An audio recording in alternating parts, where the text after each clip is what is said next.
نرفع الرايات سوف يعلمون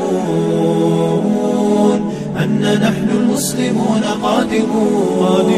تشهد الأيام عنا والسنون فاسألوا الأكوان عنا من نكون. السلام علیکم ورحمۃ اللہ وبرکاتہ۔ کیسے ہیں آپ سب؟ آپ سب ٹھیک ہیں؟ امید کرتا ہوں کہ آپ خیر خیریت سے ہوں گے۔ ہمارا نورانی قاعدے کا آج دوسرا سبق ہے اور آج ہم پڑھیں گے پہلے والا سبق دہرائیں گے، پھر اس کے بعد والا سبق پڑھیں گے۔ کل کے سبق میں ہم نے پڑھا تھا الف با تا ثا جیم اور اس کے بعد پڑھا تھا حا۔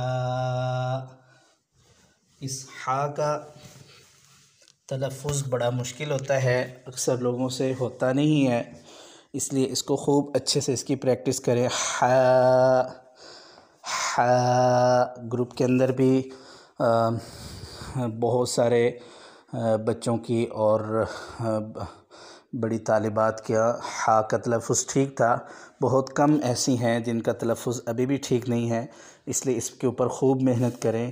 حا، پھر اس کے بعد ہے خا۔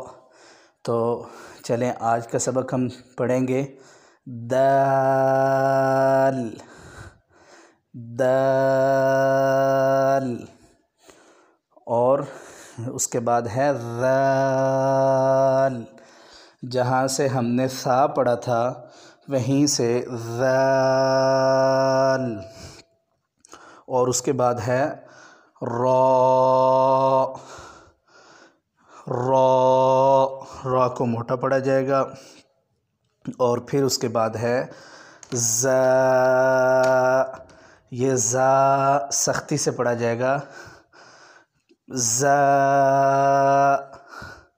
اور پھر اس کے بعد سین، سین جیسے سیٹی مارتے ہیں نا، یہ سیٹی والے حروف میں سے ہے سیٹی، سین سین، پھر اس کے بعد ہے صاد، اس کو بھی موٹا پڑھا جائے گا، منہ بھر کے پڑھا جائے گا صاد،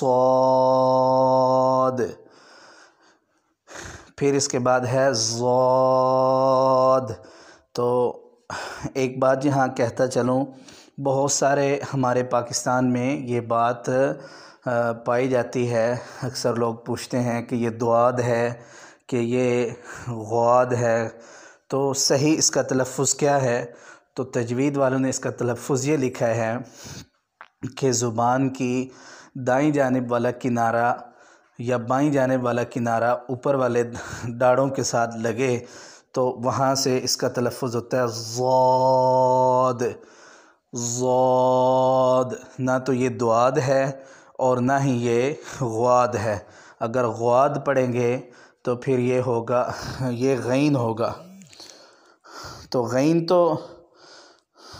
غین الگ ہے اور ضاد الگ ہے، اور پھر اس کے بعد جو ہے جو اگر دواد پڑھیں گے تو دیکھیں عربی میں تو ہم دواد پڑھ لیتے ہیں، لیکن جب ہم اردو بولتے ہیں تو ہم کہتے ہیں فلاں شخص کو مرض لگا ہوا ہے، حالانکہ ہم یہ نہیں کہتے کہ مرد لگا ہوا ہے۔ اگر دواد پڑھیں گے تو پھر ہم یہ کہیں گے کہ اس کو مرد لگا ہوا ہے، تو یہ کتنی غلط بات ہو جائے گی، اس لیے اس کو پڑھیں گے ضاد، اس کو پڑھیں گے ضاد، اس کا صحیح تلفظ یوں ہی ہے ضاد۔ اس کے اوپر خوب محنت کریں اور پھر اس کے بعد گھر میں بیٹھ کے مشق کریں، ایک دوسرے کو سنائیں، بار بار جو ہے آپ پوچھ بھی سکتے ہیں، بار بار آپ کو انشاءاللہ بتا بھی دیا جائے گا کہ یہ کیا ہے ضاد۔ پھر اس کے بعد ہے طا، یہ بھی موٹے حروف میں سے ہے، منہ بھر کے پڑھا جائے گا، اس کو اکثر طا پڑھتے ہیں، ناک سے آواز نکالتے ہیں، ناک سے آواز نہیں، یہ بھی منہ کے اندر پڑھا جائے گا طا،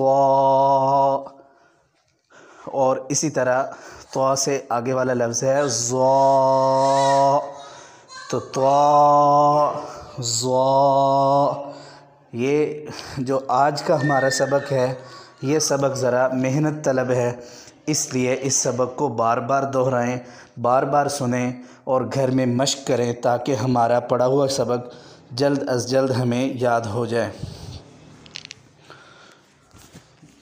جو بات آپ کو سمجھ نہیں آتی وہ بات آپ گروپ میں وائس کر کے پوچھ سکتے ہیں۔ تو جزاکم اللہ، انشاءاللہ آپ کا کام آپ کو بتا دیا جائے گا کہ کیا کام ہے۔ السلام علیکم ورحمۃ اللہ وبرکاتہ۔